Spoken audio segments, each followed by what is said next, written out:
Oke, selamat datang di Bincang Ruang episode 2. Yeay. Episode 2 ini kita akan membahas tentang tips memilih arsitek dan interior designer. Bersama saya, Marco Martinez, seorang arsitek, dan Saya Rinto Fatili, seorang interior designer. kita akan membahas 5 tips tersebut. Tips untuk memilih arsitek dan interior designer.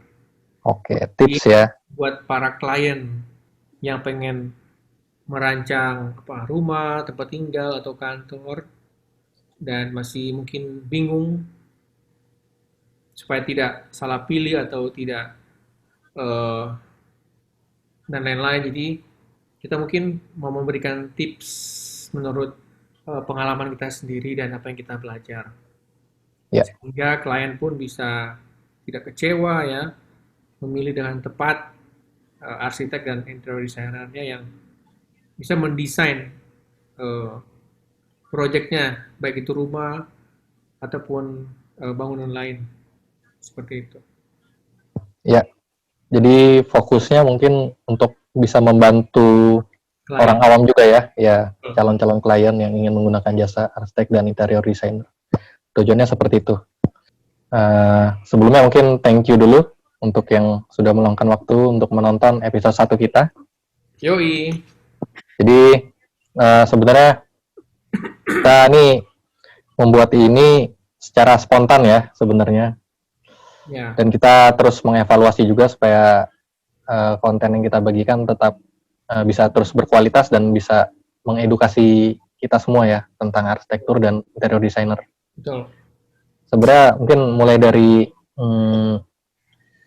mulai dari apa ya, kepedulian kita terhadap terhadap apa ya, keresahan kita terhadap berjalannya profesi arsitektur dan interior designer Di Indonesia. di Indonesia. Ya. Dan mungkin juga keresahan kita tentang kondisi masyarakat Indonesia yang mungkin belum familiar dengan pentingnya jasa arsitektur dan interior designer. Makanya akhirnya kita ya buatlah ini sebenarnya sih semacam forum untuk diskusi ya. Jadi kita sebenarnya sangat ingin kalau penonton mau ada yang ikut diskusi langsung di komen aja gitu. Bertanya atau Ya bertanya. Jadi kita pengennya ada dua arah ya, bro. betul. Jadi supaya ada dua arah. Benar. Dan disclaimer bahwa kita bukan bermaksud untuk menggurui atau bukan bermaksud bahwa kita yang paling benar, tapi seperti yang sudah tadi kita bahas bahwa kita cuman ingin membuka forum diskusi gitu. Tujuannya untuk supaya orang lebih familiar aja dengan arsitektur dan interior designer. Betul banget. Begitu. Oke, langsung aja mungkin ya ke topik. Ya. Ke tips, kita ada 5 tips yang kita mau bagikan. Langsung ke tips nomor 1 mungkin ya. Ya. Apa bro tips nomor 1? Tips nomor 1, harus tentukan budget atau budgeting. Budgeting apa maksudnya? Budgeting untuk fee design dan konstruksi. Dan konstruksi. Jadi Ya. harus ada 2 budget ya? Betul. Karena itu saling berhubungan. Ya, betul. Jadi ada budget membangun dan ada budget untuk desainnya. Atau merancang. Karena kalau misalnya dia tidak tahu punya uang seberapa, akan bermasalah. Jadi ada baiknya dia langsung, calon klien langsung menyebutkan di depan ke calon arsitek ataupun interior designer nih, budget saya segini nih untuk ngedesain, atau konstruksi saya segini nih, fee konstruksi saya gitu. Jadi si arsitek pun bisa menyesuaikan dengan desainnya, karena yang menentukan besar kecilnya budget itu adalah yang pertama luasan dari yang mau dirancang, yang kedua materialnya ya, kalau dia pakai material yang biasa atau yang low standar pasti lebih murah, kalau di atas pasti lebih mahal. Yang ketiga, kerumitan desainnya. Kompleksitas desain ya. Tas. Kalau desainnya sederhana ya mungkin lebih sedikit pakaian bahan atau konstruksinya. Kalau lebih ribet pasti lebih banyak bahan dan lebih banyak teknik konstruksi yang dibuat. Jadi Iya, hal itu. mungkin untuk tips nomor satu ada sedikit yang mungkin menggelitik gua secara pribadi, bro. Apa tuh? Karena banyak banyak orang kan tentukan budget konstruksi, oke lah budget konstruksi.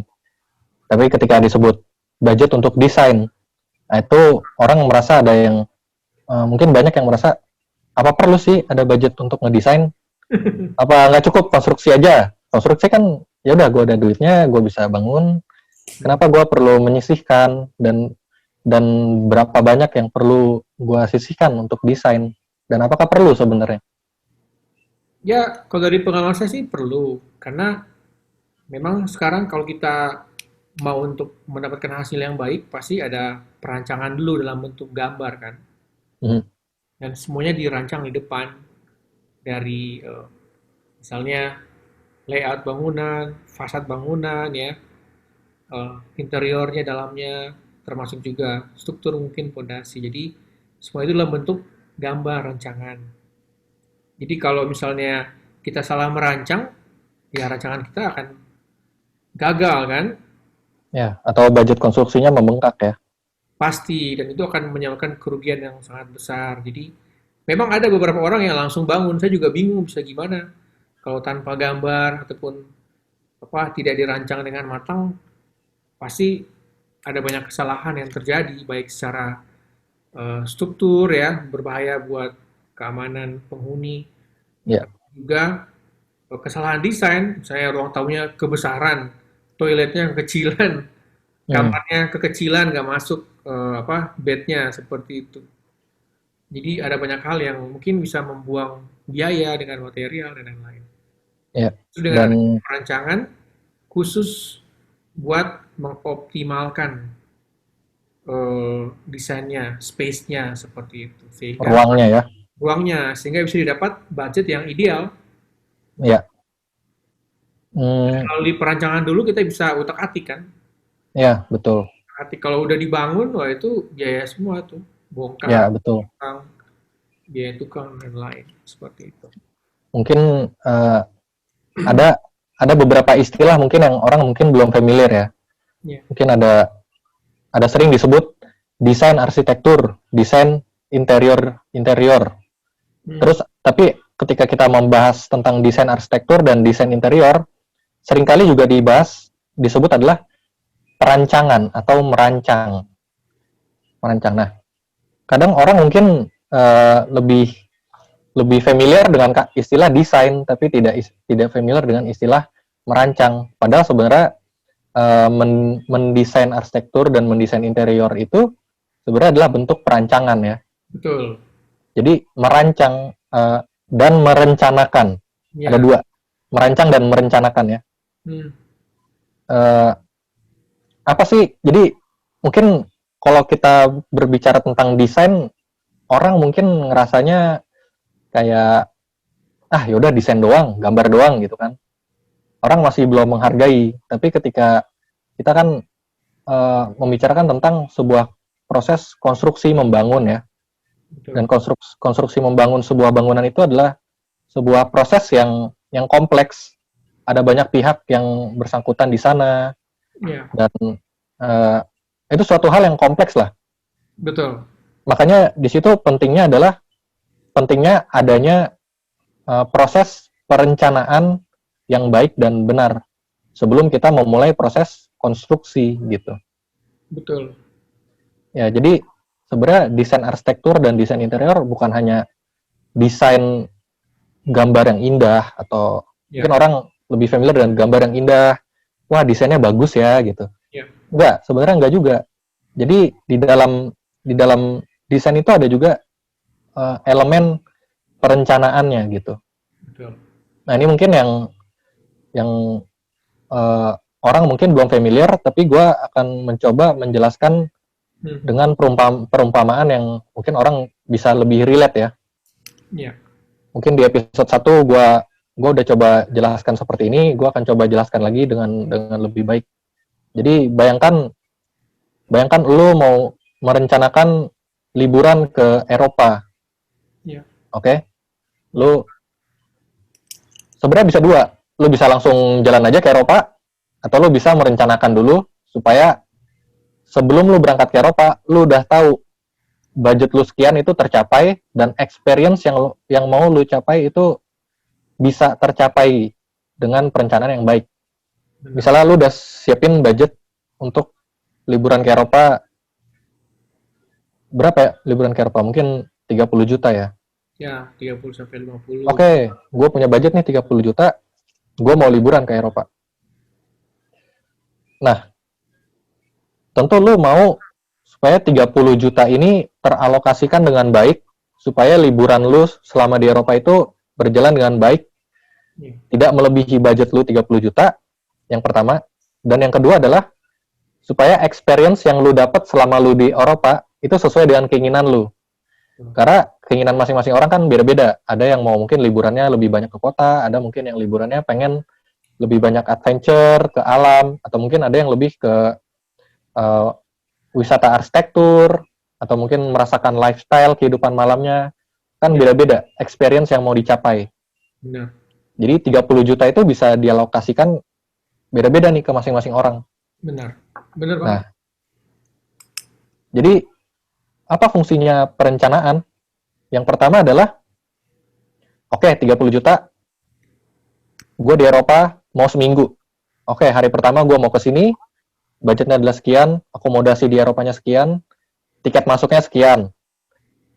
Hari kedua gue pengen ke negara lain, gue akan pindah ke negara lain di Eropa juga.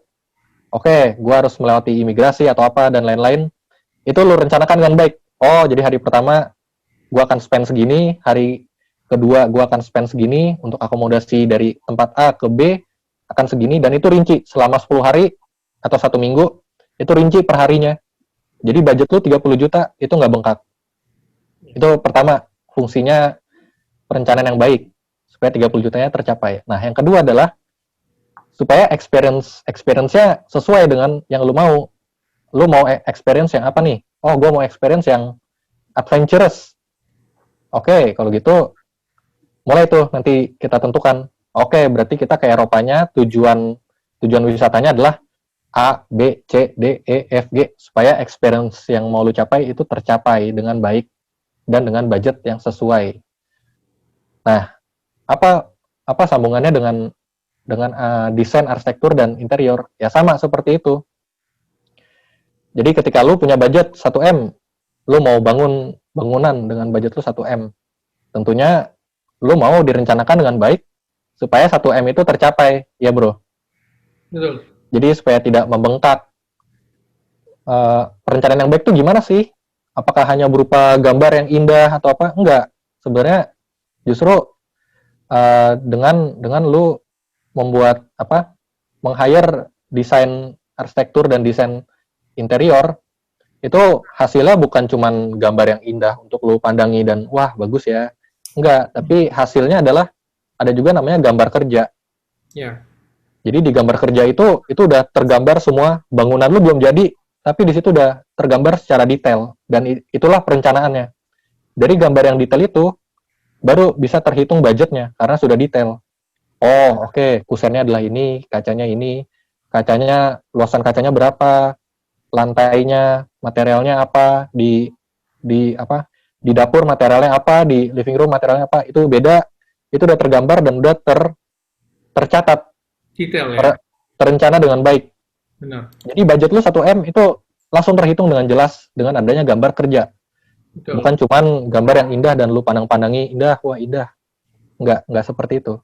Iya. Itu yang pertama untuk menjaga budget. Dan yang poin yang kedua tadi, untuk lu seperti yang udah dibahas Bro Rinto di episode 1, bangunan itu kan lu pakai lama. Nggak mungkin lu cuman, oke, gue bangun 1M, gue pakai 5 tahun doang. Nggak mungkin.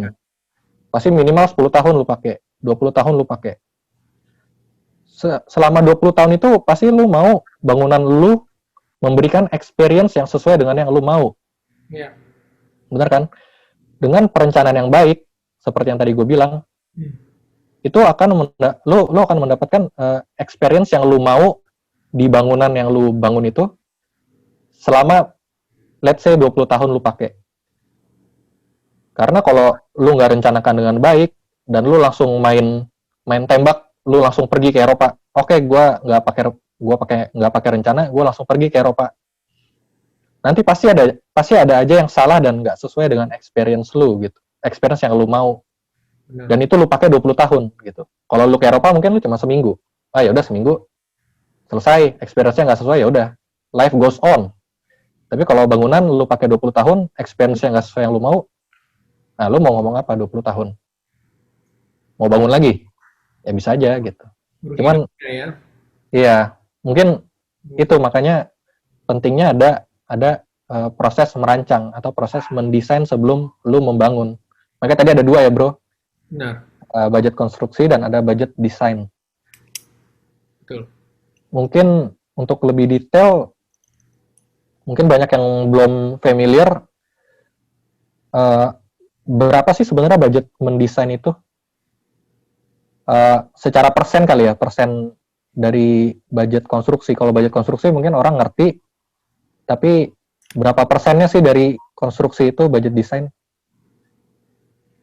Ya, sebenarnya sih kalau orang pun patokannya kan banyak yang bingung juga. Dia pun nggak tahu konstruksinya berapa karena dia belum ada rancangan kan. Iya, iya ya. Iya kan, dia nggak tahu berapa budgetnya. Masih nembak-nembak aja ya. Iya, nebak-nebak. Cuman kalau berdasarkan pengalaman kita itu, kalau sekarang itu untuk bangun ya satu rumah dari tanah kosong itu 7 juta rupiah per meter square. Rumah mewah itu bro berarti. Rumah ya menengah lah Tengah standar. ke atas ya. Nah, ya, jadi menengah, jadi 7 juta meter. Itu kan masih roughly secara Hmm. kasar.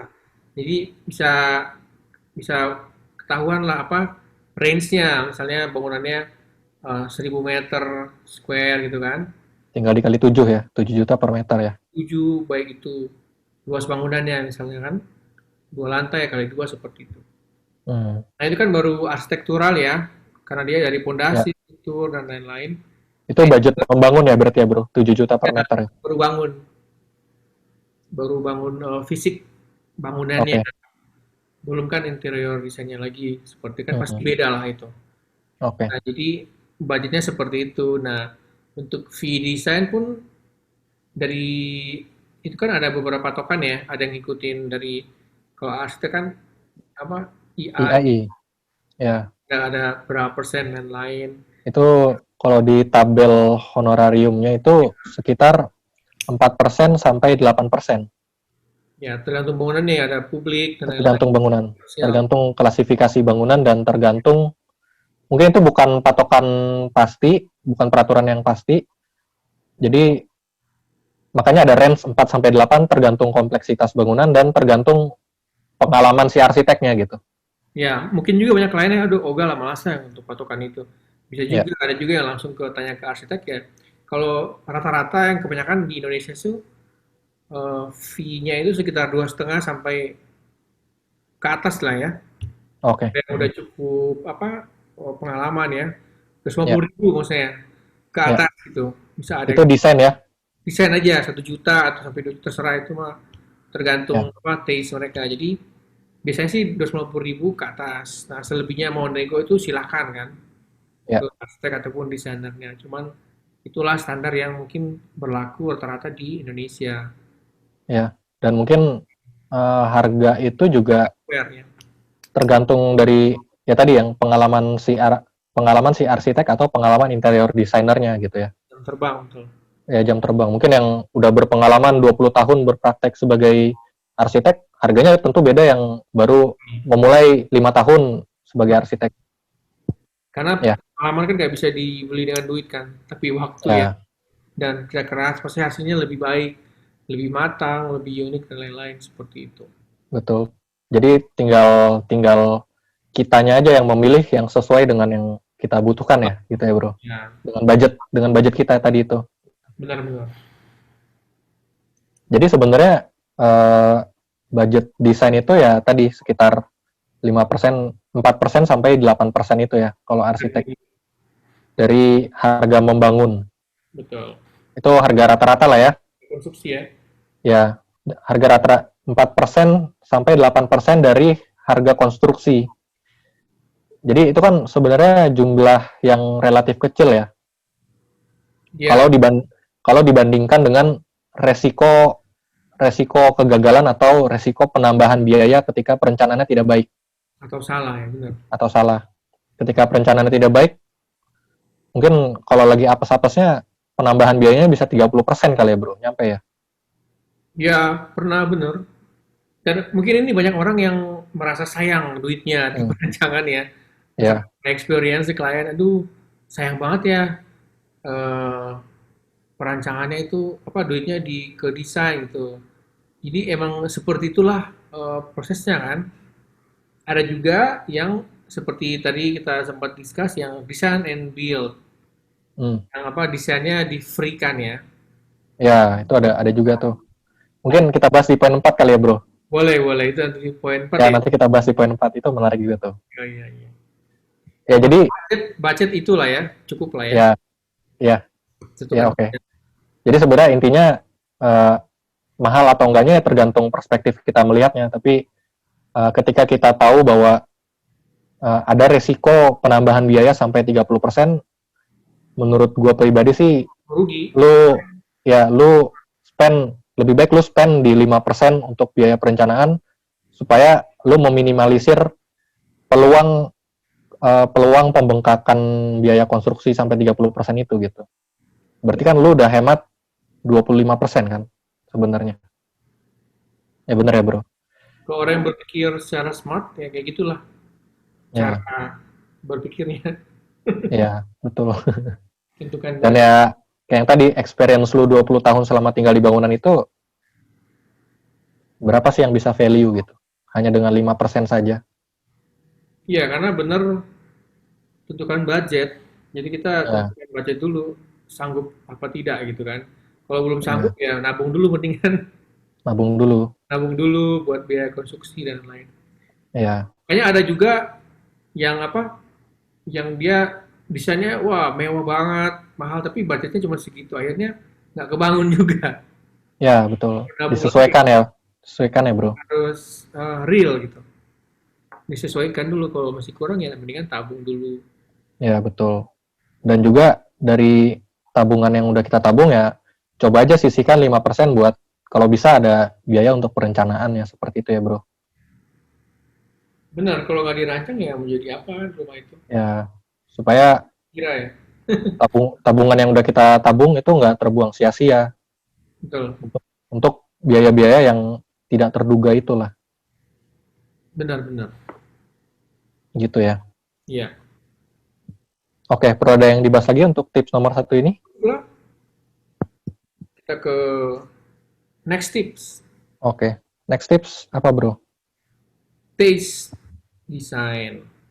Oke, tentukan taste desain yang kamu mau ya.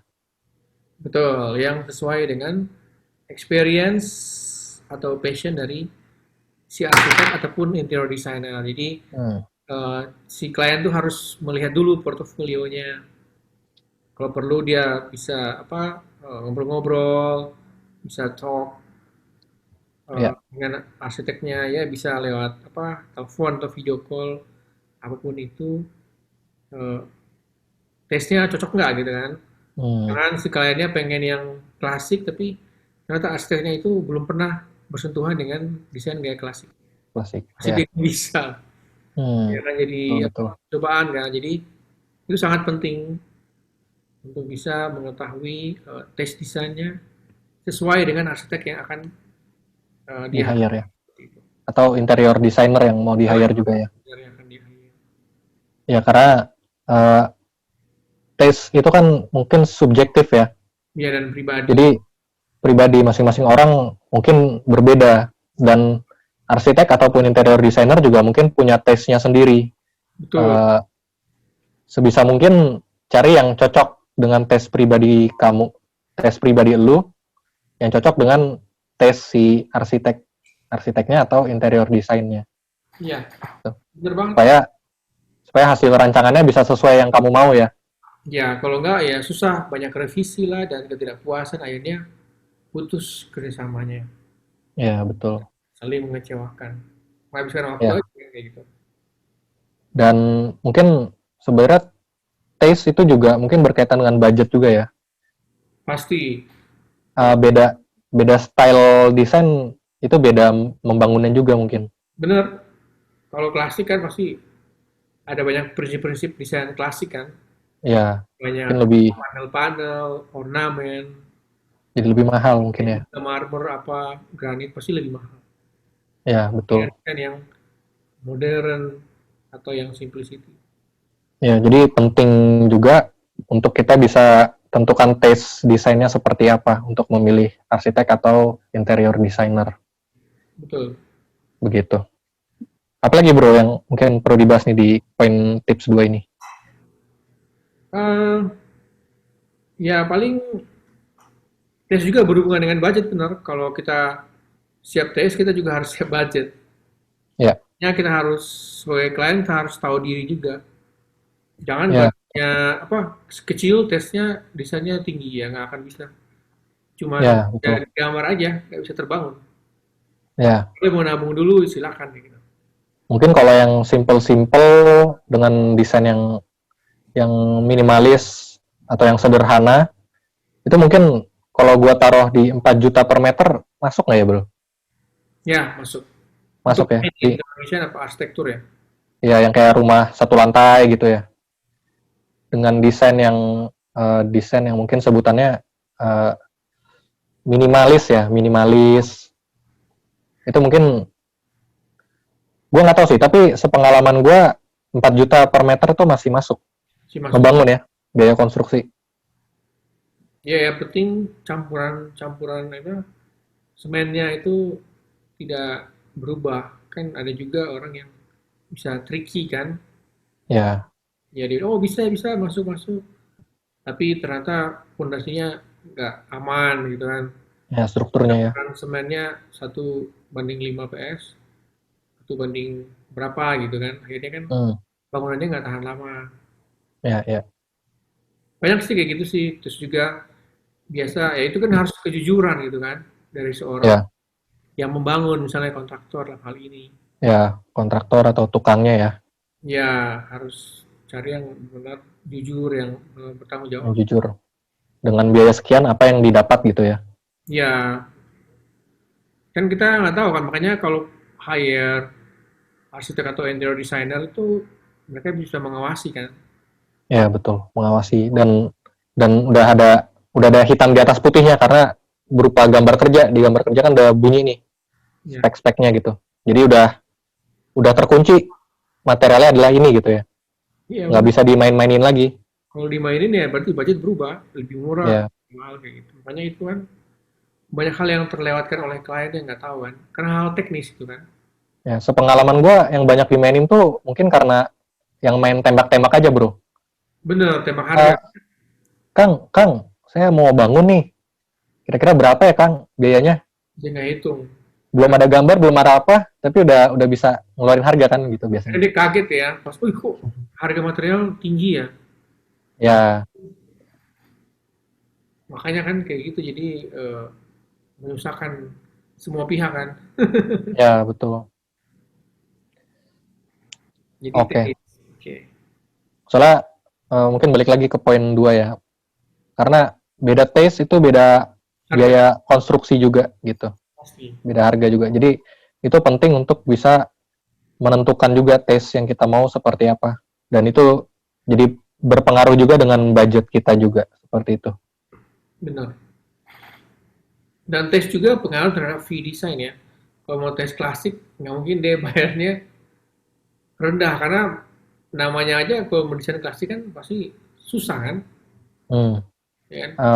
Balik ke kompleksitas yang tadi kita sebut ya, yang kita Iya, bahas ya. banyak kelanggam-langgam atau gaya klasik itu yang harus diterapkan.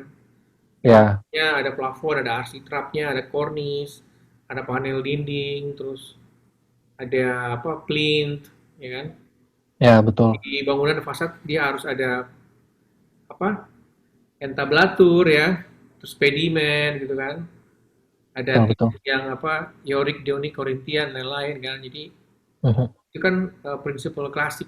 Jadi itu kan pasti butuh gambar yang lebih kompleks, lebih lama, dan lebih teliti. Dan mungkin pengetahuan dari Benar, interior designer dan arsiteknya juga harus udah emang spesialis di sana dan udah tahu gitu ya.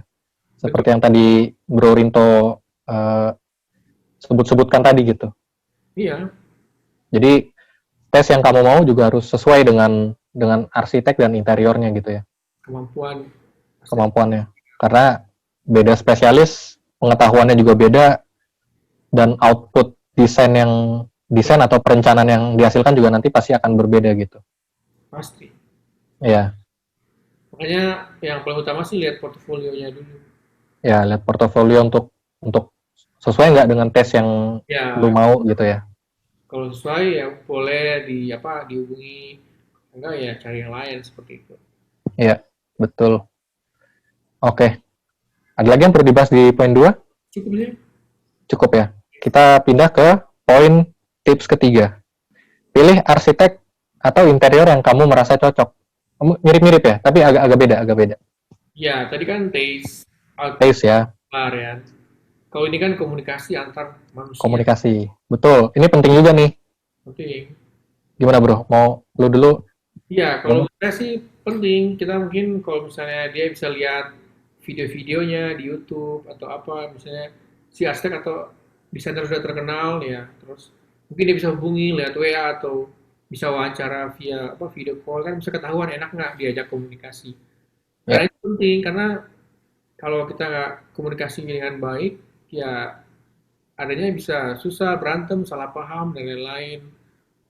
Ya mungkin si kliennya banyak revisi gitu dan lain kan tapi si arsiteknya atau desainernya aduh ini kok revisi melulu bla bla gitu kan jadi hmm, hmm, akhirnya nggak dicapai kesamaan yang baik ya, atau mungkin arsiteknya nggak sabaran gitu kan aduh nih jadi tanpa ya. komunikasi dan lain-lain ya Mungkin kayak nggak mendengarkan klien dan kliennya yang tipe yang keras atau yang mau cepet-cepet, tapi desainernya yang tipe monggo ya, ya monggo, monggo dulu.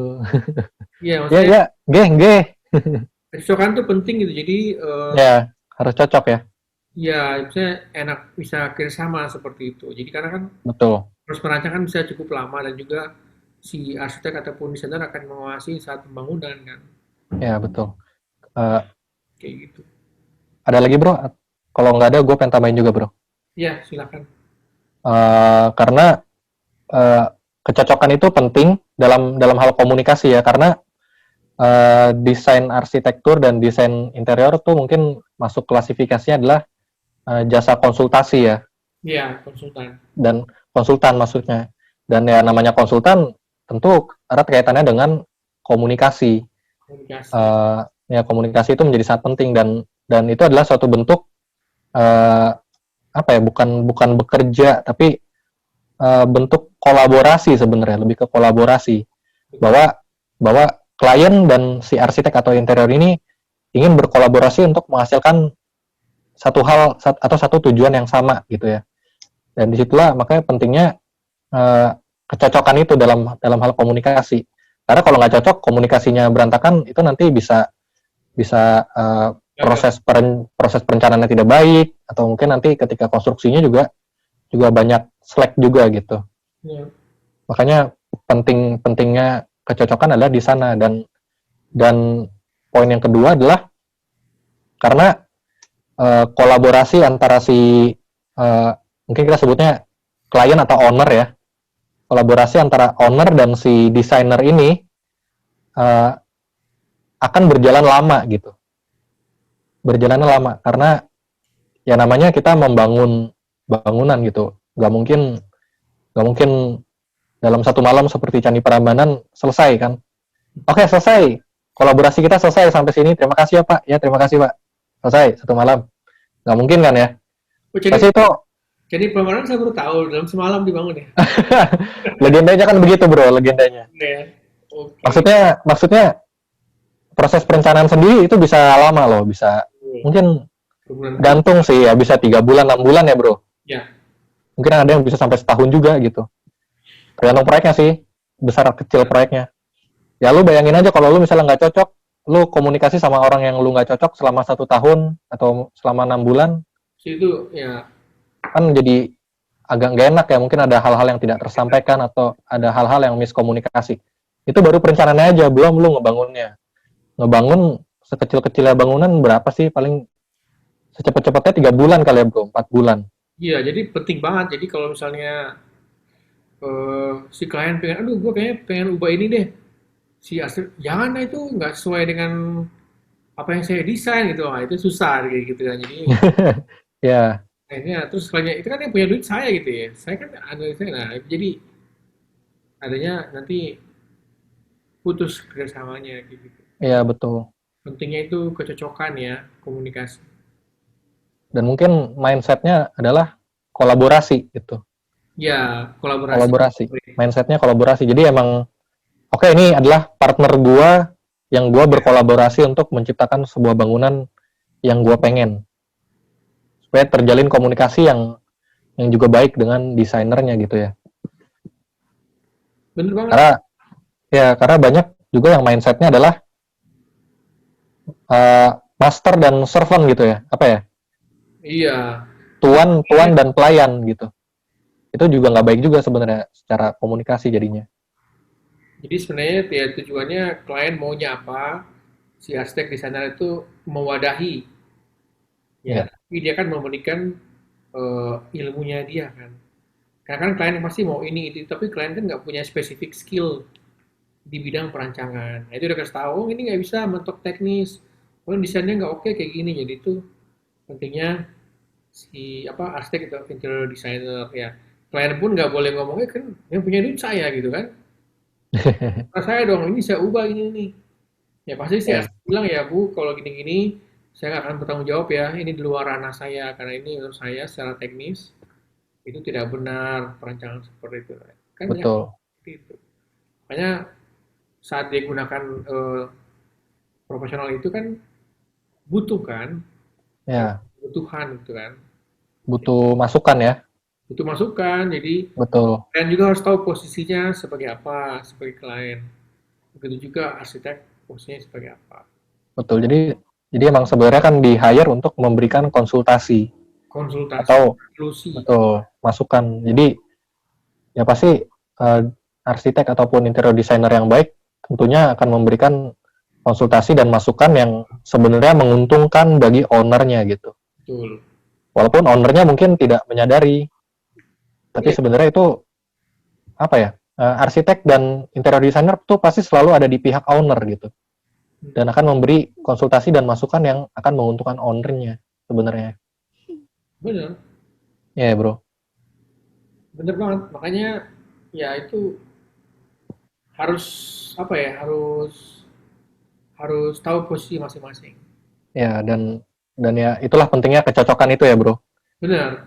Karena kalau nggak cocok ya jatuhnya ya karena miskom jadi ya seperti itulah, jadi tidak baik hubungannya Ya, gitu kan. jadi saya ownernya sebenarnya pengen, "Oh, saya mau tambahin kamar lagi ini. Si arsiteknya langsung bilang, oh nggak boleh, nggak bisa. Nggak bisa. Kan orang, gitu jadi wah tersinggung gue yang bayar gitu kan. Nggak bisa, Ya, udah capek ini ngedesainnya wah itu susah kan. ya betul. Ada kecokan juga kayak gitu. Betul, betul. Eh, Next point dulu. oke, ada lagi? Udah nggak ada? Udah cukup sih komunikasi. Cukup. Oke. Next apa itu pengalaman Tentukan pengalaman arsitek ya, ya atau desainnya.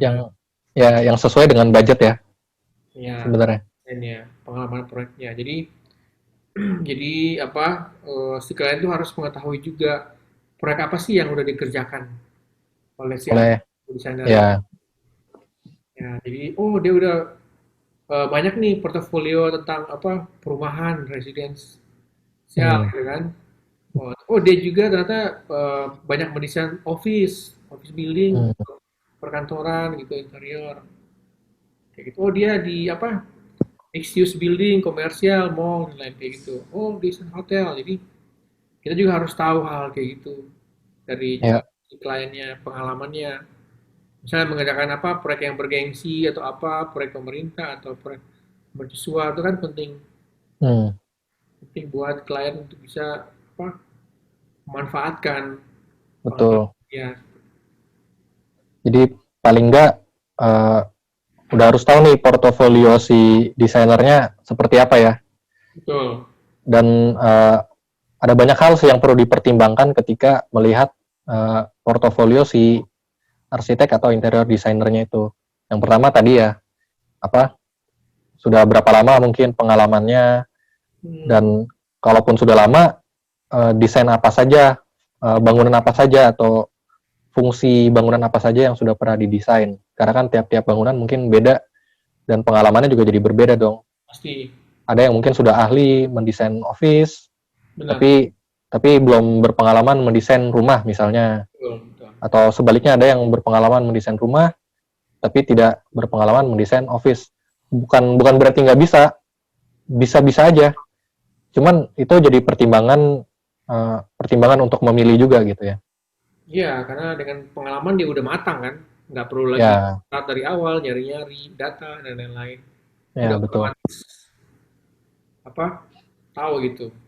Karena memang berbeda antara satu jenis project dengan project lainnya. Kayak misalnya tadi Marco bilang, perumahan, mendesain rumah dengan office kan berbeda banget. Ya, Karena penghuninya kan beda. Kalau di rumah kan penghuninya cuma satu kan, suami istri satu kamar. betul. Kalau office kan banyak orang, jadi desainnya pun pasti berbeda, sentuhannya pun pasti berbeda. Dan program ruangnya juga pasti beda ya. Ruangnya berbeda. Terus itu kalau berdasarkan fungsi. Yang kedua adalah berdasarkan stylenya ya bro. Style, Mungkin gaya. ada, oke, arsitek A ahli dalam membangun rumah, arsitek B juga ahli dalam membangun rumah juga. Hmm, Tapi arsitek A rumahnya, desain-desain rumahnya stylenya klasik misalnya.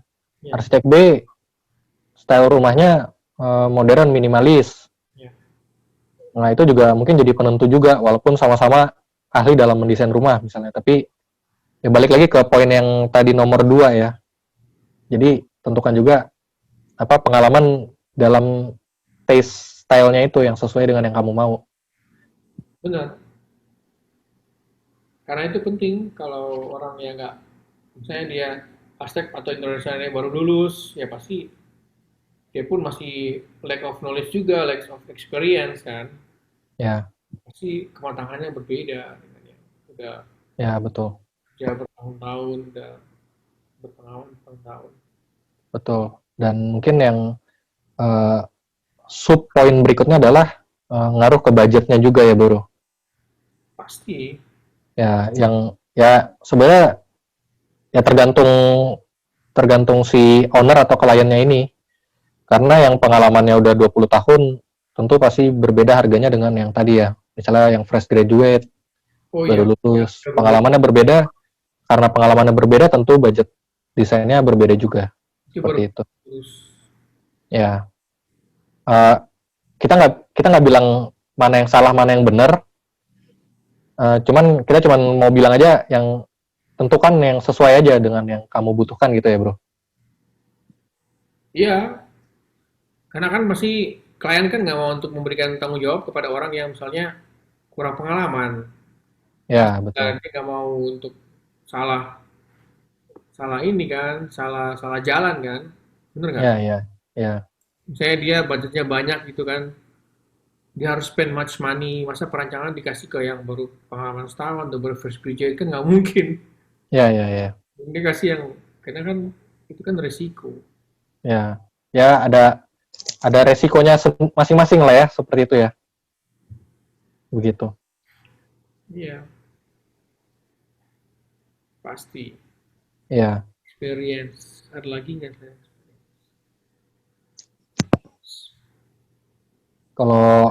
kalau bagi gue ya, yang penting sesuai aja dengan yang dibutuhkan oleh eh, oleh kamu gitu ya. Klien. Ya, oleh klien. Tadi mungkin Antara Bro Marco mau ngomong tentang itu kali. apa Desain. keseimbang ini keseimbangan antara budget dan kualitas ya. Jangan jomplang gitu. Hmm. Jangan karena mau yang murah, jadi mungkin uh, meng-hire yang pengalamannya kurang, tapi akhirnya jadi nggak sesuai ekspektasi. Ya, ya sesuaikan dengan ekspektasinya juga. Kalau ya mau budgetnya murah, mau meng-hire arsitek mungkin pengalamannya masih lebih kurang ya. Kan. Dengan budget yang minimal ya ekspektasinya juga diturunkan juga. Betul, betul. Yang seperti jadi apa ya? Kesesuaian antara ekspektasi, budget dan kualitas si desainernya itu ya. Benar, benar. Harus seimbang gitu. Ya. Kalau gue pribadi sih gue nggak mau apa ya? Nggak mau menentukan mana yang benar, mana yang salah, tapi yang penting sesuai aja gitu. Kalau Budget, ya. ya sesuai budget. Kalau misalnya mau yang desainer yang sudah berpengalaman Kan. dan desainnya sudah terbukti dan udah terkenal, ya tentu jangan mengharapkan budget yang Murah. yang rendah gitu dari dia gitu kan. Pasti ada kualitas, ada harga ya bro. Betul. Gitu. Jadi ya itu aspek pentingnya menentukan pengalaman arsitek itu gitu. Atau interior designer. Benar. Gimana bro tadi ada poin apa? Tadi mungkin kamu lupa yang bagian itu, budget, design, and build. Dipisahkan. Oh itu poin 5, poin 5. Oke. Oh iya, Pak. Iya, poin 5. Oke, next. Gimana kira-kira poin 4 ini tentang pengalaman ada lagi atau cukup ya? Jelas. Oke, mungkin poin kelima berarti tips kelima. Ini yang menurut gue pribadi penting juga sih untuk orang bisa tahu gitu ya. Apa tuh? Jadi perlu mengetahui perbedaan antara desain, ada 3 ya.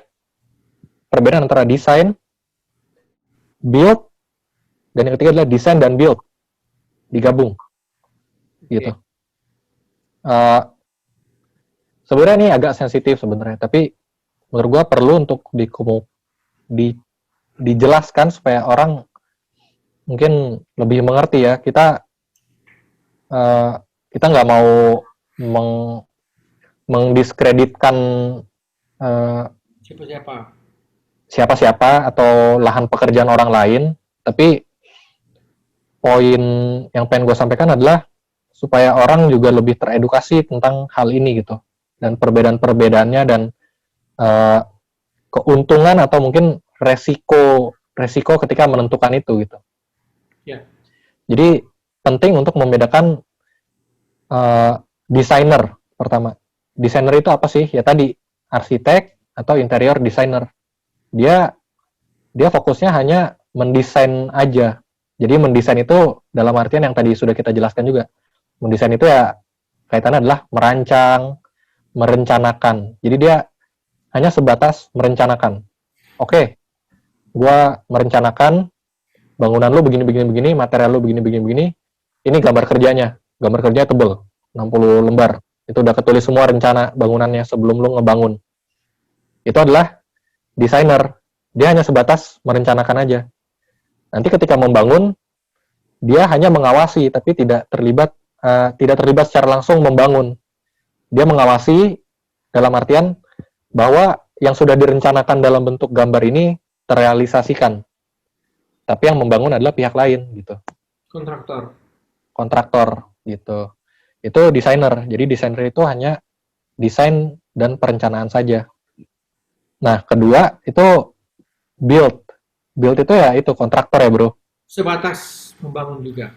Sebatas membangun. Jadi kontraktor itu sebenarnya bukan desainer dan bukan perencana. Ya, builder. Dia hanya builder. Jadi pentingnya memisahkan antara perencanaan dan pelaksanaan. Perencanaan itu desainer, pelaksanaan itu builder tadi, kontraktor ya. Itu perlu ada pentingnya dipisahkan. Ya. Karena perencanaan ini itu dia kan di bidang perencanaan itu konsultasi ya. Ketika memberikan konsultasi tentu dia harus ada objektivitas dan jangan ada bentrok kepentingan gitu. Jadi kepentingan dia adalah supaya si owner atau klien ini puas. Itu aja kepentingannya. Jadi dia bisa objektif memberikan masukan dan nasihat untuk owner dan klien. Jadi harus dipisah nih dua ini. Jangan disatukan. Kalau builder ya dia membangun. Tentu dalam membangun Rancang. Ya. dia tidak merancang, dia tidak memberikan ya masukan hanya sebatas masukan dalam hal teknis membangunnya gitu. Tapi bukan dalam teknis merancang. Dalam artian kayak menentukan material misalnya. Iya, betul. Kayak menentukan material kan tentu ada konflik kepentingan ya bro, seringkali di situ. Itu lebih baik yang menentukan material ya tentunya si perancang. Ya pasti ya perancang, Bro. Perancang yang menentukan material. Namanya kan Atau hanya sebagai pelaksana bangunan. betul, jadi si builder ini hanya menerima, oh ini material mau pakai apa? Oh mau pakai ini, apa, keramik misalnya. Oh kalau keramik tuh harganya segini, nah gitu. Walaupun ya banyak juga yang builder, kontraktor itu backgroundnya arsitek ataupun interior design. Tapi dia hanya sebatas memberikan masukan yang Betul, mudah-mudahan nanti ada revisi perubahan itu adalah atau revisi perubahan yang berkaitan dengan permasalahan teknis di lapangan ya. ya, Itu adalah si arsitek sendiri ataupun desainer. ya. Ya, mentang-mentang juga kontraktor backgroundnya arsitek, ya seakan-akan mau untuk mengubah ini itu kan tanpa ada konsultasi ke si apa arsitek yang di hire, Ya, interior designer. eh, ya mungkin agak susah sih jelasinnya. Gua mungkin coba menjelaskan pakai perumpamaan kali ya bro, Gimana? yang mungkin lebih familiar untuk dimengerti. Gue coba jelasin kayak gini. Ada ada dokter, ada yang jual obat, oke?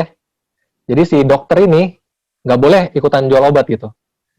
Dokter tugasnya adalah mendiagnosa penyakit lu apa, kemudian memberikan resep. Oh, lu sakit ini, obat lu adalah A, B, C, D gitu.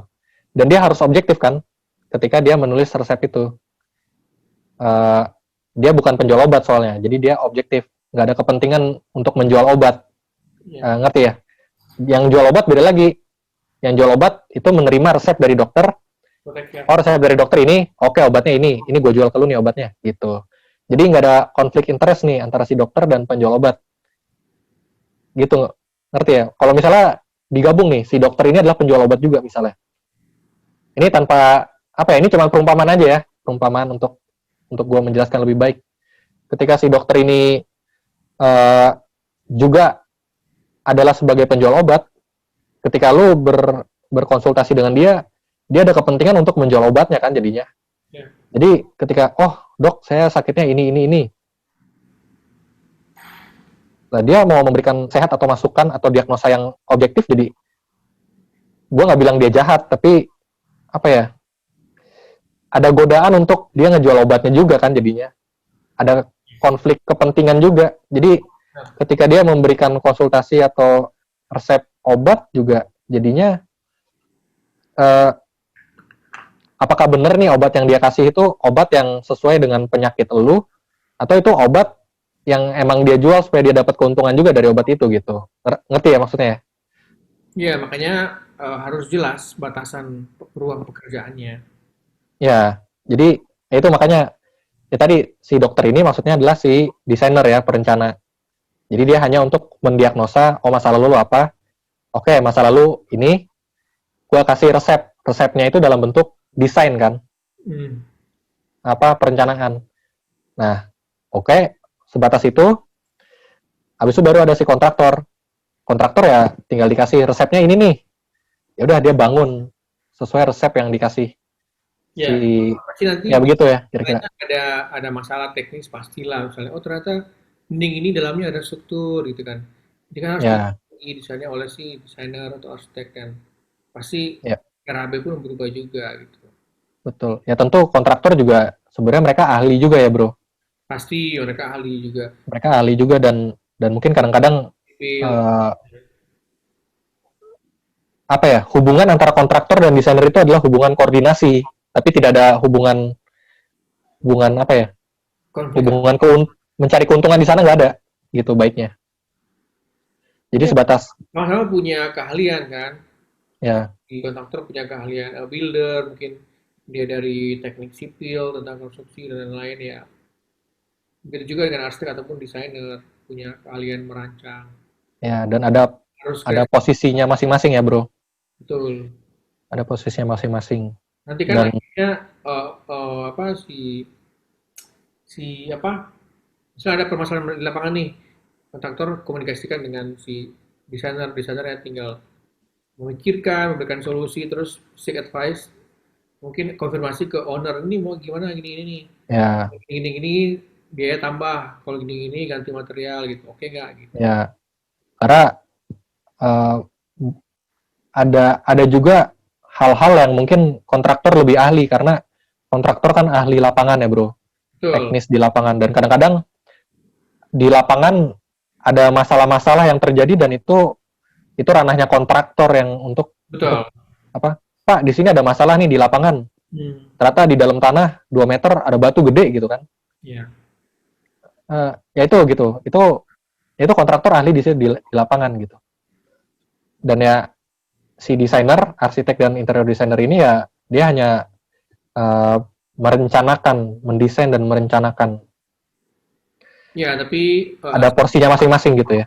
arsitek desainer pun pasti harus mengetahui tentang pengetahuan umum secara struktur. Iya, betul. Dalam secara struktur, misalnya pernah ada dosen saya sih cerita dia kan waktu itu bekerja sebagai arsitek, mereka membangun perkotaan loh, kawasan gede kan. Hmm. Terus ada satu saat itu ada pembangunan di tepi pantai atau apa yang butuh tiang panjang. Jadi pakai hidrolik itu kan. Hmm, hmm.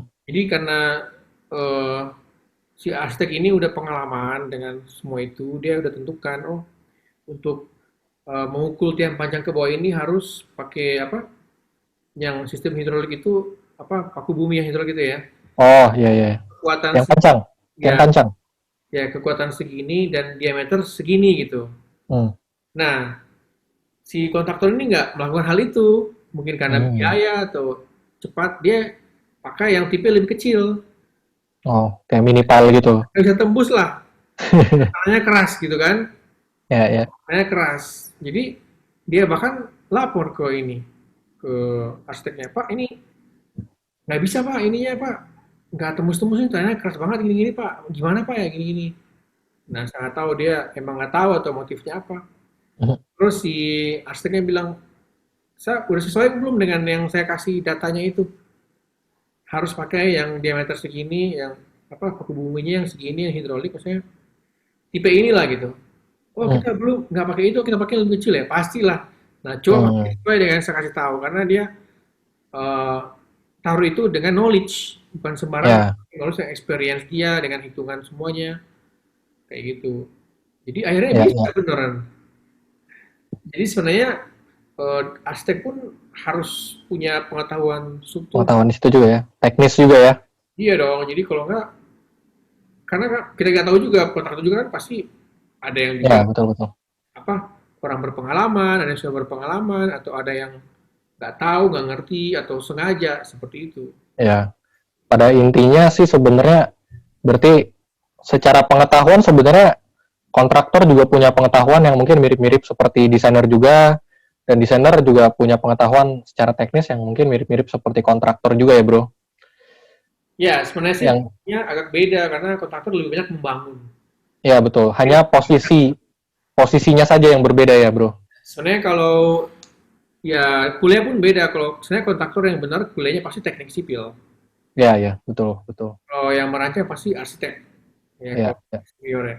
Ya, secara teknik sipil tuh emang nggak kuliahnya nggak merancang, tapi membangun, menghitung beban, lain-lain. Ya, Sebaliknya, kalau arsitek pun juga tidak membangun, tidak menghitung beban secara dalam dan lain ya, ya. merancang seperti itu. Jadi emang berbeda. Ya, intinya dalam sebuah proses perencanaan dan proses pelaksanaan itu ada pihaknya masing-masing yang punya porsinya masing-masing. Ada Dan spesifik, itu tetap harus dijaga porsinya masing-masing supaya tidak ada konflik of interest ya. benar. Jadi desainer juga bisa objektif memberikan nasihat kepada owner dan kontraktor juga bisa menjalankan fungsinya dengan baik untuk membangun juga gitu. Betul. Dan tadi kan baru dua nih, desainer dan builder ya. Hmm. Tadi di awal gue sebut ada tiga. Nah yang ketiga ini adalah campuran keduanya, Oke. design and build. Ya. Apa sih design and build? Sebenarnya ini agak masih abu-abu sih sebenarnya. Jadi ini adalah digabung perencana dan pelaksana satu gitu ya bro. Mungkin kita coba bahas ya bro. Oke. Nanti kalau nggak oke atau mungkin merasa nggak aman kita bisa cut nanti. Ya, Tapi kita coba bahas dulu ya. ya kalau menurut gue sih oke aja karena ada juga beberapa arsitek yang desain dan build dan hasilnya bagus. Ya, Tapi mereka memisahkan antara budget desain dan budget konstruksi. ya betul. Jadi sebenarnya sih abu-abu ya. Eh, ada yang bilang secara etis itu tidak etis, tapi ya kalau menurut gue pribadi ya nggak ada salahnya juga. Itu namanya Ya, nggak ada salahnya. ya apa ya etis nggak etis, tapi ya semua orang tahu lah susahnya cari uang kan gitu. Mungkin orang punya caranya masing-masing. Jadi sebenarnya ini ranah yang abu-abu sih sebenarnya design and build ini. Uh, Mungkin gue pengen berusaha untuk objektif memandang hal ini ya. Gue cuma akan mungkin menyatakan keuntungan dan kerugiannya ketika lo memutuskan mau pakai jasa design and build gitu. Pertama, mungkin keuntungannya dulu ya. Keuntungannya lo pakai jasa design and build, itu udah digabung desain dan build. Merancang dan membangun itu jadi satu pihak, satu pintu. Ya. Jadi keuntungannya adalah lu nggak repot, lu cuman cukup kontak satu orang ini aja. Kayak beberapa orang kan mungkin ada yang merasa, aduh repot gue ntar mesti kontak si Pak A, Ibu B, Ibu C, Pak D, untuk bisa koordinasi dan masing-masing si A, si B punya pandangan masing-masing, si kontraktor punya pandangan masing-masing, arsitek punya pandangan masing-masing. Jadi orang jadi ribet gitu. Ada beberapa orang yang pilih ya udah simpel aja lah, gue pengen terima jadi aja. Ya udah makanya pakai design and build. Mungkin keuntungannya itu ya bro. Ya. Apa simplisitasnya gitu karena cuma satu pintu design and build. Kerugiannya adalah gue nggak bilang semuanya ya, tapi ada kemungkinan yang cukup besar adanya konflik of interest ketika merancang karena dia juga punya kepentingan untuk membangun. Ya. Jadi ketika merancang kan itu proses konsultasi ya, harusnya bisa memberikan masukan yang objektif. Ya. Gua nggak ada keuntungan ketika gua Pak pakai material keramik aja. Ketika gua ngomong itu, gua nggak punya kepentingan bahwa gua udah joinan nih sama si keramik A. Ketika gua pakai keramik A, gua dapat keuntungan di sini.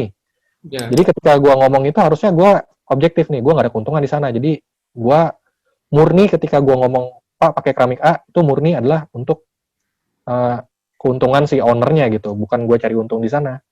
Nah, itu ada ketika design and build digabung jadi satu, ada peluang-peluang seperti itu ya. Ada conflict of interest. Gue nggak bilang orangnya jahat atau apa, tapi ya sebaik-baiknya orang ketika dikasih godaan kan juga pasti namanya ada untung di sana, jadi agak tergoda juga mungkin ya, seperti itu mungkin. Bisa jadi. Ya gitu. Ya, jadi itulah keuntungan dan kerugiannya. Nggak jelek sih, dan gua nggak bilang nggak bagus, dan gua nggak bilang bagus, dan gua nggak bilang jelek. Itu tergantung Penilaian masing-masing, ya penilaian masing-masing lah. Ada untung, ada ruginya gitu. Yang penting ketika kita memilih ya kita udah tahu aja untung dan ruginya gitu. Gitu ya bro. Benar. Mungkin tadi yang bro sebut lagi ada yang apa yang jasa desain gratis gitu ya bro. Iya, itu. Ya karena dia Lagi build jadi desainnya gratis. ya Jadi mungkin dia nggak menghargai desainnya sendiri, dia lebih fokus ke bangun. Jadi nggak tahu. ya. Jadi Ya. ini mungkin untuk apa ya, mengedukasi aja ya bro. Untuk Jadi apa ya? mematikan profesi arsitek dan desain grafis. Enggak sebenarnya enggak. Ini Ya. murni untuk supaya orang tuh bisa lebih ngerti lah gitu. Jadi udah sekolah Kan, capek-capek 5 tahun ya habis uang nih. Desainnya ya, jadi seringkali ada istilah ya karena dia design and build, jadi merancang dan membangun jadi satu, seringkali memberikan istilah yang mungkin misleading bagi pengguna jasanya gitu ya.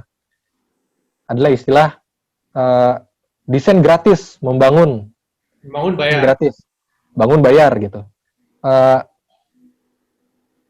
apa ya? Sebenarnya nggak ada yang namanya desain gratis ya bro. Iya. Eh, apa ya logikanya ya? Eh, Bagian dari marketingnya dia kan mungkin. ya udah strategi marketing. Maksudnya nggak ada yang namanya gratis. Yang ada adalah keuntungan dia dari mendesain itu dialokasikan ke hal lain yang mungkin lu nggak tahu gitu. Ya. Entah mungkin dari dia eh, nggak tahu mungkin ya kerjasama dengan vendor apa atau dia punya apa diskon-diskon dari material tertentu ya bro. Ya Atau distribusi. apalah ada keuntungan-keuntungan lain yang mungkin lu nggak tahu gitu. Dan dia ngomongnya desain gratis, sebenarnya nggak gratis. Tapi lu sebenarnya bayar desain itu, tapi lu ngebayarnya di hal yang lain yang lu nggak tahu. Ya gitu ya bro ya. Ya Mungkin. jadi bisa jadi kemungkinan kayak gitu. Ya kemungkinan begitu. Kita nggak tahu ya, kita nggak menuduh. Wah nih bro Rinto cari aman nih. Jadi kan apa-apa marketing. kita nggak menuduh, tapi maksudnya eh, pengen mencerahkan orang ya gitu ya. Ya pernah juga saya punya klien juga yang dia mau desain apartemen Pak siapa gitu ya, sebenarnya Pak R lah ya. Hmm. Jadi waktu itu apa pengen desain apartemen di salah satu daerah Jakarta Barat, interior. Terus dia kan pakai marketplace gitu kan. Terus banyak yang hubungin dia, ada yang bilang bahkan WA atau telepon itu. Pak, sama kita aja Pak. Kita desain build. Tenang aja Pak, desain gratis Pak. Wah, maksudnya bukan bahkan dia jadi takut gitu. Kok bisa gratis? Jangan-jangan gratis ini apa desainnya jelek atau kurang atau murahan kok digratisin gitu kan? Hmm. Ada nilai. Desain gratis Pak, tenang aja, desain gratis Pak. Ya, ya. Bayar pastilah. Kecuali dia bilang Pak, tenang Pak, desain gratis, bangun gratis juga. Ya. Mesti orang mau. Kayak Ya gitu. intinya pasti ada perhitungan bisnisnya ya, mereka ngomong gratis gitu ya. Nggak Pasti. mungkin gratis, benar-benar gratis. Pasti ada hal-hal yang dia udah plus dan minus yang dia hitung ya tetap ada keuntungan di sana dengan dia menggratiskan gitu ya. Karena ada effort kan untuk mendesain itu ada effort, bukan gambar. Iya, betul. Ada intinya gini deh. Ketika lu merancang, lu pasti ngeluarin biaya operasional dong, berupa jam atau waktu ya. Ya, Apa 3 bulan misalnya, 3 bulan. Lu kerja 8 jam 5 hari seminggu, itu kan berarti udah berapa puluh jam gitu. Dan dia harus membayar orang untuk melakukan itu kan. karyawan, drafter. Iya, orang untuk merancang itu. Apakah itu gratis gitu? Tetap ada operasionalnya, tapi dia ngomong gratis itu bukan berarti itu jadi hilang. Tetap ada rancangannya. Tapi misleadingnya adalah klien kira itu gratis, padahal sebenarnya enggak. Itu dia biaya operasional tadi dialokasikan ke yang lain. Oke, ini gua operasional gue rugi di sini, gue cari untungnya di sini gitu. Ya, Apa jadi ada ya sebenarnya nggak gratis juga, lu tetap bayar biaya rancangan itu, mereka tetap bayar operasional kerja selama 8 jam per hari selama berapa minggu tetap ada operasionalnya, lu tetap bayar itu gitu. benar. Cuman tidak dikemukakan di depan lu aja ya, terserah lu sebenarnya sih, Terselip ya. terselip gitu, dia cari keuntungan di yang lain. Oh, gue dapat untung lebih di sini sih, ya udah gue tetap dapat untung gitu, yang ini ya udah dibilang gratis aja lah, padahal sebenarnya enggak juga, dia tetap bayar itu gitu ya bro. Benar ya, bisa.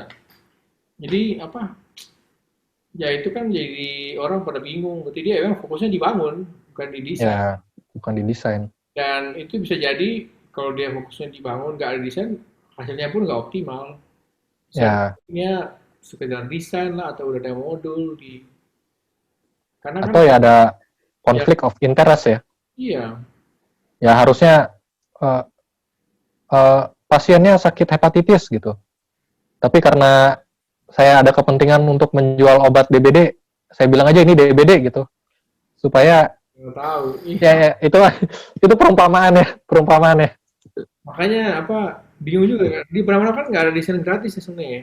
Nggak ada sebenarnya, tetap ada operasional lah pasti. Baik itu di proyek swasta, pemerintah kan pasti juga pemerintah juga ada konsultan desain, udah ada gambarnya dibangun oleh kontraktor. Dan kita nggak bilang salah, maksudnya Ya, sebenarnya masih masih abu-abu sih. Kita cuman mengungkapkan aja supaya orang lebih bijak memilih ya. Dan ketika memilih itu dengan pengetahuan akan kelebihan dan kekurangannya. Jadi supaya supaya kita lebih lebih bijak lah ketika memilih gitu. Ya seperti tadi keuntungannya ketika memilih desain and build ya lu dapet kesimpelan gitu karena cuma satu pintu gitu. Ada juga orang yang emang kayak gitu, Bro. kecuali dibalik, saya dibalik. Pak, bangun gratis, desain bayar. Bangunnya dari apa? Bangun gratis, Pak, desain bayar gitu. Ya, Bahan materialnya pakai tahu ya, Pak, diisi jadi bentuk bangunan. makanya ya nggak tahu lah di Indonesia ada kayak gitu. Makanya udah banyak mindset klien juga kayak gitu jadinya. Desain itu tidak berharga ya jadinya. Ya, yang saya ketemu, oh saya pikir desainnya gratis ya, Pak ya. Bangunnya Iya, itu kan effort, saya bilang itu ada effortnya, ada waktu. ada waktu. Betul. Kita kalau nggak ada desain bangun pakai apa? Iya. Khayalan gitu kan. Menghitung menghitung harganya juga gimana kalau nggak ada desainnya, bener kan? Nggak ada gambar teknisnya, makanya Nggak ada gambar teknisnya, lu hitung dari mana biaya ngebangun edukasi lu gitu. masyarakat kayak gitu. Iya, betul. Edukasi masyarakat. Jadi ya, Belum familiar tentang dunia teknis arsitektur interior kayak sih kalau ya, masyarakat ya, kebanyakan masyarakat Indonesia nggak semuanya kebanyakan. ya, eh, tujuan kita untuk orang lebih lebih Teredukasi punya lebih punya pengetahuan lah ya, gitu ya. betul. Bukan untuk mendiskreditkan eh, Siapa-siapa. untuk ya siapa-siapa gitu. Maksudnya saya pribadi juga tahu sulitnya untuk mencari uang di bidang ini ya, bro. Ya, Iya. lah sulit. Jadi kadang-kadang orang tuh cari-cari cara gitu untuk gimana supaya tetap dapat untung gitu ya di akhirnya ya udahlah desain and build lah gitu. Bilang desain gratis gitu kan. Pengalaman Ya, kemarin kayak pernah deh pas waktu itu klien gimana udah minta-minta gambar 3D, file-file SketchUp, terus kabur sampai sekarang. iya bisa. Iya ada kayak gitu. Kayak gitu, Janji-janji bro. palsu ya. Waduh, kasihan banget. Iya, ya begitulah. eh Diiming-iming lah ya, iming-iming. ya jadi kita kita ngerti lah maksudnya emang sulit dan kita nggak mendiskreditkan gitu ya. Kita cuman pengen ya itu supaya orang lebih punya pengetahuan aja gitu. Karena ya masing-masing ada resikonya dan ada keuntungannya juga gitu.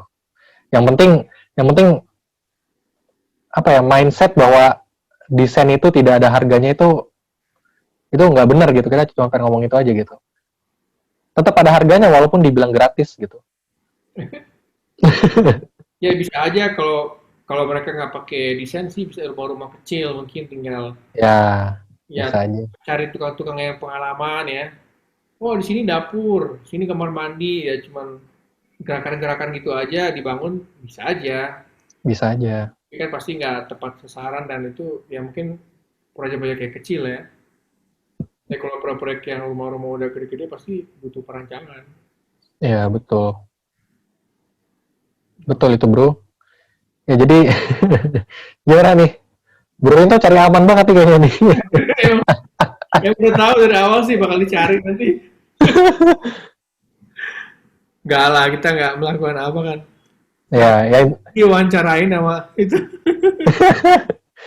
ya maksudnya tujuannya kita baik ya bro. Sebenarnya buat buat calon klien atau calon owner gitu bisa punya pengetahuan lebih lah ya. Tujuan kita sebenarnya untuk membantu itulah, membantu klien, membantu owner ya.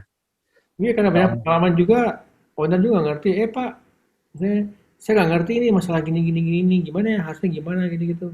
Kok saya panggil panggil tukang, maksudnya tukangnya kabur gitu, banyak kan kasihan kan. Tukangnya kabur terus kerjaannya, aduh berantakan nih, saya harus ini lagi, udah apa 3 kali renov gitu kan, kasihan. Hmm, Ya itu kan habis uang, habis habis duit, uang lagi. ya habis waktu. Iya, betul Itulah bro. nggak tanggung jawabnya. Kita hanya memberikan apa edukasi aja. Oh Ya, apa tahapannya gini gini gini gini karena kita kan di bidang itu, ya betul. interior designer. Karena kalau menurut gua pribadi, secara ideal, ideal tuh artinya yang ideal lah, yang tertinggi, yang Ya, terbaik adalah pihak yang merancang dan pihak yang membangun itu dipisah. Itu kondisi idealnya seperti itu kalau menurut gue pribadi ya. hmm. Tapi mungkin kejadian di lapangannya mungkin ya karena di lapangan kadang-kadang tidak sesuai dengan apa yang kita impikan, tidak sesuai dengan kondisi idealisnya gitu ya. Di lapangan ya oke-oke aja lah, tapi yang pengen gue tekankan di sini adalah kondisi idealnya adalah perancang dan dan yang ngebangun harusnya dipisah supaya tidak ada konflik of interest dan supaya kamu mendapatkan keuntungan yang lebih dari proses perancangannya itu karena lebih objektif gitu. Jadi apapun yang dia katakan dari mulut si perancang ini itu murni adalah untuk kepentingan kamu atau keuntungan kamu. Jadi tidak ada kepentingan lain untuk mencari keuntungan lah dari hal-hal yang lain, nggak ada. Jadi dia emang di hire khusus untuk merancang dan untuk memberikan konsultasi untuk kamu seperti itu. Ya betul. Tahapannya emang kalau misalnya perancang itu kalau untuk klien-klien, ya yang pertama sih dapatkan arsitek atau desainer. Kalau cocok meng-hire mereka, setelah itu mereka keluarkan output gambar perancangan. Setelah itu di tender mencari mungkin 3 alternatif kontraktor. Kontraktor biasa akan mengeluarkan RAB ya. RAB. Biasa 1 kali gitu kan, karena belum ada kontrak Dan DP. RAB-nya dihitung dari gambar yang dihasilkan tadi ya. Gambar perancangan itu. Nah, kalau cocok, ya, dan nanti kan si klien kan berkomunikasi dengan desainer atau arsitek kan, ini harganya Ya, segini A, B, C gitu. Cocok mana ini masuk akal nggak? Ini kok ini murah banget ya? Jadi mencurigakan gitu. Kok ini hmm, mahal banget ya? Jadi mencurigakan juga gitu kan. Jadi seperti itu dengan sambil melihat portofolio kontraktor juga apa aja ya yang betul. dia kerjakan. Nah, baru masuk ke proses Konstruksi, konsumsi, ada DP, membangun. ya tergantung Ya, berapa termin, tergantung kesepakatan. ya betul. Jadi, Kalau proyek proyek kecil juga paling 1 bulan dia masa apa maintenance ya. hmm, 1 bulan kalau proyek besar bisa 3 bulan masa maintenance. ya, ya, Maintenance itu artinya ada yang rusak dengan persyaratan tertentu ya. Misalnya apa ininya kelupas, catnya apa, handle-nya copot, itu masih bisa ya. diperbaiki oleh si kontraktor. Seperti itu. Mungkin nanti mungkin kita bisa ngebahas tahapan-tahapan perancangan dan tahapan-tahapan membangun lebih detail kali ya di episode berikutnya ya, Boleh ya ya. supaya orang mengerti gitu. Betul. Uh, jadi tadi yang Bro Rinto jelasin kayak kita mendatangkan 3 kontraktor untuk mereka menghitung harga gitu kan. Standar ya. 3 kontraktor ini menghitung harganya berdasarkan gambar kerja dari si desainer gitu. Betul. Jadi sudah ada satu bentuknya gitu. Jadi ketiga-tiganya menghitung berdasarkan ini nih, supaya nanti bisa diperbandingkan antara ketiganya. Betul. Apa ya, lebih lebih setara lah ketiganya supaya bisa dibandingkan. Karena kalau kalau tidak kamu tidak meng-hire perancangan dan tidak punya gambar kerja, terus kamu langsung ngedatengin 3 kontraktor, kamu ngebandingin harga dari 3 kontraktor, itu seperti kamu membandingkan 3 hal yang berbeda. Kayak kamu membandingkan apel, jeruk, sama kelapa. Itu 3 hal yang berbeda, kamu nggak bisa bandingin dong, tidak setara gitu. Jadi tujuannya adalah ada gambar kerja supaya si 3 kontraktor ini menghitung harga berdasarkan si gambar kerja yang sudah dirancang ini, supaya sama-sama nih, apel A, apel B, apel C. Sama-sama apel kamu bandingin harganya. Oh, apel A harganya sekian, apel B harganya sekian, apel C harganya sekian. Seperti itu, supaya supaya bisa dibandingkan ya bro. Betul. Makanya itu perlunya ada gambar kerja supaya bangunannya belum ada tapi udah tergambar nih secara perencanaan di sini, jadi terhitung bisa dihitung secara detailnya dari situ. Iya, dan klien pun bisa cek juga di web, oh ini bener nggak? Ya, Ini harganya per meter segini, oh jangan-jangan ini kita dibohongin lah kan, ketahuan ya. oh, kayak gitu. Jadi bisa cek juga harganya nih bener nggak gitu ya. Ya di webnya kan udah sekarang masa internet udah gampang, semua transparan kan. Ya, Itu mungkin di next episode lah ya. ya next episode lah kita bahas lebih detail ya. Ini. Mungkin tadi udah ada 5 tips. Ya, Mungkin gua simpulkan ya sebagai penutup ya. boleh secara singkat ya. Jadi 5 tips memilih arsitek dan interior designer ala ala kita berdua ya. Ya, Kita nggak bilang ini yang paling benar ya, tapi ini opini kita. 5 tips ini adalah nomor 1, tentukan budget membangun dan budget desain. Jadi ada 2 budget ya. Yang kedua, tentukan taste desain yang kamu mau. tuh. Yang ketiga adalah pilih arsitek atau interior yang kamu merasa cocok. Yang tadi untuk komunikasi ya, untuk ada hubungan yang baik lah karena cocok. Yang keempat, tentukan pengalaman arsitek yang sesuai dengan yang kamu mau gitu. Yang kelima adalah yang terakhir, kamu harus bisa membedakan antara desain, build, dan design and build. Masing-masing punya kelebihan dan kekurangan, kamu tentukan sendiri. Yang penting kamu bisa bedakan antara 3 itu. Jadi itu ya 5 tips dari kita. Membantu ya. Ya semoga membantu. Kalau ada sanggahan silakan. Ya ada Di diskusi. komen. Ya betul. Kita berbentuk forum aja, jadi ada komunikasi 2 arah lah. Kalau ada yang perlu disampaikan, tinggal di komen aja. Gitu. Oke. Oke. Next Kita mungkin udah episode, 1 jam lebih ya. ya cukup lah. Ya, terima kasih yang sudah mungkin menonton sampai habis selama durasi 1 jam lebih ini. Semuanya. Ya, semoga membantu ya dan Ya. memberikan pencerahan ya. Gitu. Sampai ketemu di Episode next berikutnya di Bincang Ruang. Saya Marco dan Rinto Katili. undur dulu.